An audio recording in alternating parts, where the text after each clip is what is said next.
Let's bring back Rich Eisen for the NFL Network. Have you seen what the Falcons are looking at, this in-stadium experience? Yeah, this sort of crystal stadium with seats that vibrate for each hit, which is fascinating, sort of like a relax your back.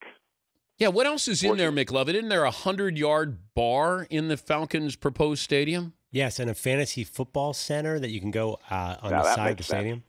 I'm telling you, because, everybody's got their high-definition screen at home, and that's a large expenditure for the season for fans that might be equal to, in their minds, tickets, hot dogs, it's parking, et cetera, et cetera. So why leave your house when the experience is great within your own house? And that's what teams are going to have to do. That's what the league is dealing with. That's why they're putting cameras in the locker room, so when you're at the stadium, you'll be able to look in and see, the coach pacing up and down in front of the team.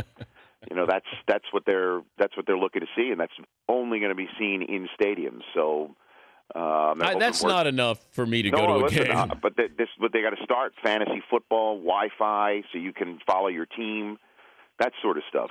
But the thing with the Falcons is they want to create the feel of you're feeling the hit. So when there's a tackle, your seat it's almost as if you're in a movie. Didn't they try that in movie theaters where they were trying? Yeah, sense around or something like that. Yes. Yes.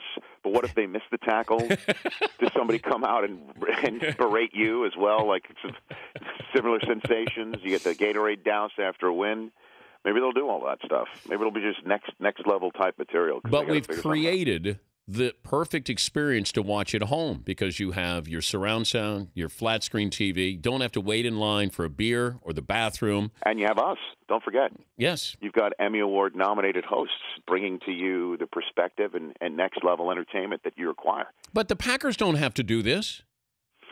No, because they've got the stadium itself is the destination. But if you have a great product... That's different. No, that's different. Lambeau Field's different. It's a cathedral. They've got that going for them. It's just like, hey, why would I want to go to a baseball stadium? But, Rich, here's the problem with these stadiums. They don't last long enough for them to become cathedrals. Right? Well, that's why they went ahead and renovated Lambeau. That's why in Chicago they built a new stadium like it landed an alien spaceship inside Soldier Field. Yeah. They didn't blow up the exterior of Soldier Field. It's still the same old Soldier Field. It's just that you look up and it looks like Independence Day arrived right in the middle of Soldier Field. How big is this Jason Collins story for the NFL? I mean, like you and I spoke about it a few weeks ago. I tweeted it out. To me, it's just like I look forward to the day where it's just like, okay, so what? This is society. This like sports mirrors society. And why are we making such a big deal out of it? That's my sense. Now then you hear people, Chris Broussard, Mike Wallace tweeting out stuff, and you put those two pieces together, and you see that there are varying viewpoints and how that to so many people they can't live with that possibility. And hopefully in the NFL locker room, this sort of stuff doesn't matter. And when that person, if they're on defense, they stop someone on 3rd and short, or offense catches a touchdown, the teammate that tweeted out something negative or makes things intolerable in the locker room because of it, will just say, okay, that guy's a teammate, just like everyone else. And hopefully that's the way it goes. Well, it's going to happen, but this is what the reaction was. My takeaway yesterday when we opened this up to people to be able to respond in the last couple of days with this is, what's it going to do to the locker room? So here's Jason Collins, who played 12 years in 6 different locker rooms, and there was nobody who said anything about him. Right. Now, the fact that he's gay, it'll be your reaction to him, probably not what he's doing or thinking. Martina Navratilova and even John Amici, the former NBA player, said the locker room is the least sexual environment you're in, that you can't wait to get out of the locker room. And here's Martina saying, I actually told women to put clothes on, and here she is a lesbian.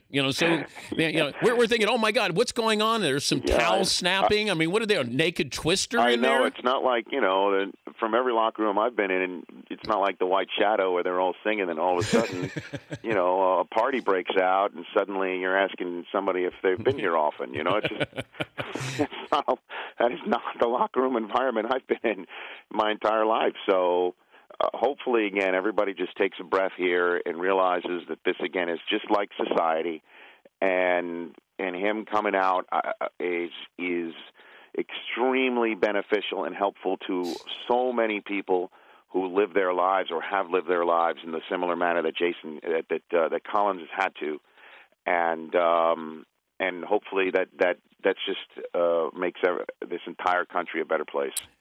All right, before I let you go. Yes, sir. The Rookie of the Year next season in the NFL will be? Oh, man, I'm going to go with very rarely are they offensive linemen. Exactly.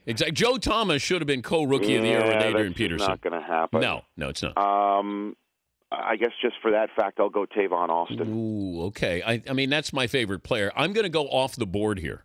Off the board for 50. Little Joker's wild. Monty Ball.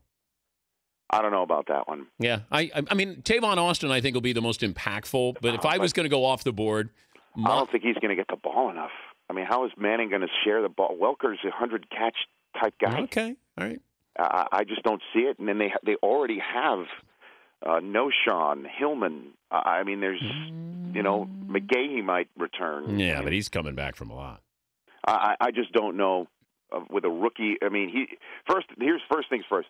Monte Ball is not seeing the field if he cannot pass protect. That's true, but he can. He's supposed to be very good at that. We'll find that out. Yes, Peyton's going to find that. That's next level. Jonathan Franklin might be totally next level. I like that. I mean, that would be good. But how much is he going to run the football in Green Bay? I think we'll find out. Okay, fair enough. Will you, when you accept the Emmy Tuesday night, give me a shout out? Do you think I win? No. I don't think either of us win. You can't beat Costas in an Olympic year. Okay, nobody does. What do you give me if I win on Tuesday night? A standing ovation. You will stand up. Yes. Okay. Right. Absolutely, I will do that. I'm calling the shot. Just because also my blood needs to circulate. It's the last award of the night. I saw that. I got to sit through that whole night? Whole evening. Last one.